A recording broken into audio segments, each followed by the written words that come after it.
km dari palang rel kereta stasiun Tugu hingga Pasar Beringharjo, Yogyakarta, memiliki sejarah panjang.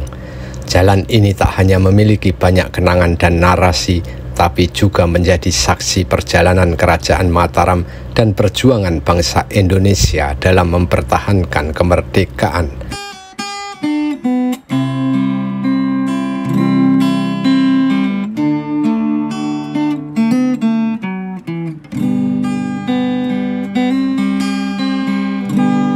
Sebelum Keraton Yogyakarta berdiri pada 7 Oktober 1756, Jalan Malioboro sudah eksis. Jalan tersebut dibuat Kerajaan Mataram Islam sebagai akses menuju pesanggrahan Garjitowati sejak era Kerajaan Mataram masih berkeraton di Kartosuro periode 1680 hingga 1745 sampai pindah ke Keraton Surakarta periode 1745 hingga sekarang. Rombongan keraton yang ingin ke pesanggrahan Garjitowati selalu melewati jalan yang kini disebut Jalan Malioboro. Begitu juga setiap Raja Mataram yang wafat di era Keraton Kartosuro dan Surakarta selalu dibawa ke pesanggrahan Garjitowati lewat jalan yang kini disebut Jalan Malioboro itu. Setelah transit di pesanggrahan Garjitowati, jenazah Raja Mataram baru dibawa ke pemakaman Raja-Raja Mataram di Imogiri. Setelah terjadi perjanjian Giyanti pada tahun 1755, Pangeran Mangkubumi mendapat bagian Mataram Barat dan dinobatkan sebagai Raja Yogyakarta Hadiningrat dengan gelar Sri Sultan Hamengkubuwono I. Ia kemudian mengubah pesanggrahan Garjitowati menjadi Keraton Kasultanan Yogyakarta. Sejak itu, Jalan Malioboro yang menuju Keraton Kesultanan Yogyakarta itu semakin penting dan sibuk karena menjadi akses utama Keraton Yogyakarta. Tak hanya itu, Jalan Malioboro juga menjadi bagian dari filosofi keraton, yakni Sumbu Filosofis Yogyakarta. Jalur ini ditarik dari Panggung Krapyak, tempat raja berburu binatang yang berada di sebelah selatan keraton, ditarik lurus menuju Keraton Yogyakarta, lalu ke utara ditarik lurus oleh Jalan Malioboro ke arah Tugu Golong Gilik atau Tugu Pal Putih. Makna filosofisnya, menurut buku Profil Yogyakarta City of Philosophy karya Priyono dan kawan-kawan, pembuatan jalan-jalan itu termasuk Jalan Malioboro merupakan filsafat gambaran perjalanan kehidupan manusia. Dari Panggung Krapyak ke arah Keraton Yogyakarta menggambarkan perjalanan manusia dari kandungan, lahir, dewasa, menikah hingga memiliki anak atau sangkaning dumadi. Sedangkan dari Tugu Golong Gilik ke selatan ke arah Keraton Yogyakarta adalah perjalanan manusia dalam proses menghadap Sang Khalik atau Tuhan Yang Maha Esa atau Paraning Dumadi. Sehingga jalan dari Krapyak sampai Tugu termasuk Malioboro merupakan simbol filosofi Sangkan Paraning Dumadi. Jalan yang menjadi bagian dari Sumbu Filosofi Yogyakarta itu kemudian terkenal dengan nama Jalan Malioboro.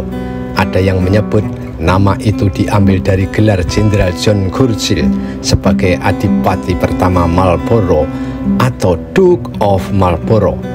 Inggris memang pernah menguasai Jawa dan tinggal di Benteng Fredericburg, Yogyakarta pada tahun 1811 sampai 1816. Dalam bukunya berjudul The Derivation of Sanskrit of the Street Name of Malioboro in Yogyakarta, pendapat itu disanggah oleh Dr. O.W. Tiselar.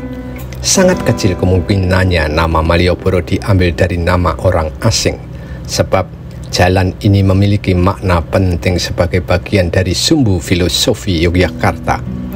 Pendapat Tiselar didukung oleh sejarawan asal Inggris Peter Carey.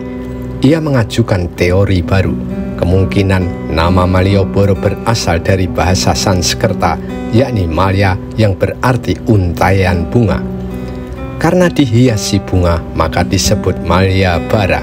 Apalagi nama Ngayogyakarta sendiri juga diambil dari bahasa Sanskerta, yakni Ayodhya yang merupakan ibu kota kerajaan Rama di epos Ramayana. Peter Carey menyebut Jalan Malioboro sebagai Raja Marga atau Jalan Raja. Jalan yang sering dipakai untuk seremoni kerajaan termasuk ketika menyambut tamu kenegaraan.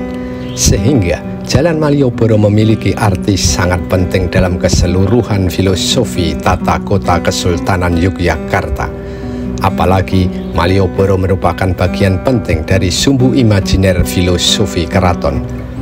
Jalan akses utama Keraton Yogyakarta itu semakin ramai pada pertengahan abad ke-18. Sejak itu, Jalan Malioboro berubah menjadi jalan pertokoan. Jalan ini semakin ramai setelah Keraton Yogyakarta membangun Benteng Vredenburg pada tahun 1760 di ujung selatan Jalan Malioboro atas permintaan VOC.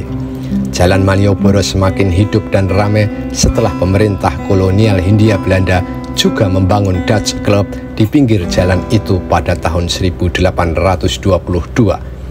8 tahun kemudian atau tahun 1830, Hindia Belanda membangun Dutch Governor Residence di sebelah barat Benteng Vredenburg yang kini menjadi Gedung Agung. Jalan Malioboro pun semakin menjadi pusat perkotaan. Apalagi pemerintah Hindia Belanda kemudian membangun Java Bank dan kantor pos Yogyakarta yang menyokong dinamika perekonomian dan niaga. Semakin ramai lagi karena pada tahun 1887 stasiun Tugu dibangun memberi akses pendatang juga warga lokal untuk bepergian, sehingga Jalan Malioboro cepat berkembang sebagai jalan niaga. Pemerintah Hindia Belanda juga melakukan perdagangan dengan pedagang Tionghoa. Pusatnya paling utama di Kampung Ketandan dan Beskalan yang kini menjadi lokasi teras Malioboro. Pertokoan kemudian bermunculan di sisi kanan dan kiri Jalan Malioboro. Sementara di utara Benteng Vredenburg juga sudah ada Pasar Beringharjo yang dibangun Kesultanan Yogyakarta pada tahun 1757, sehingga semakin suburlah Jalan Malioboro berkembang sebagai daerah perniagaan. Jalan Malioboro yang dulu dirancang sebagai jalur utama kegiatan dan seremoni sejak Mataram Islam masih berkeraton di Kartosuro sampai munculnya Kesultanan Yogyakarta pada tahun 1755, kemudian memiliki makna, fungsi, dan arti lebih beragam. Jalan Malioboro tak hanya jalan raja, tapi juga jalan niaga, sekaligus menjadi destinasi wisata yang khas dan selalu dirindukan orang. Jalan Malioboro juga menjadi saksi sejarah penting ketika pejuang Indonesia melakukan perlawanan sengit terhadap Belanda pada tahun 1949. Belanda yang ingin kembali menjajah dilawan oleh para pejuang Indonesia. Pertempuran sengit terjadi di ujung selatan Jalan Malioboro pada 1 Maret 1949. Pejuang Indonesia berhasil menduduki Yogyakarta selama 6 jam dan menunjukkan kepada dunia bahwa Angkatan Perang Indonesia eksis. Pertempuran itu kemudian diabadikan dengan monumen 1 Maret 1949 di salah satu pojok kilometer 0. Memasuki era kemerdekaan, terutama tahun 1970-an, pedagang kaki lima mulai menjamur mengisi setiap ruang di selasar Jalan Malioboro. Bahkan sampai tahun 2022, jumlah mereka mencapai lebih dari 1.000 pedagang kaki lima. Meski begitu, Jalan Malioboro menyimpan banyak nilai maupun sejarah. Sejarah dan nilai-nilai itu yang membuat Jalan Malioboro menjadi sakral dan kemudian menjadi cagar budaya dunia yang diakui UNESCO. Sehingga Jalan Malioboro harus ditata sesuai standar internasional untuk melindungi nilai-nilai cagar budaya dunia.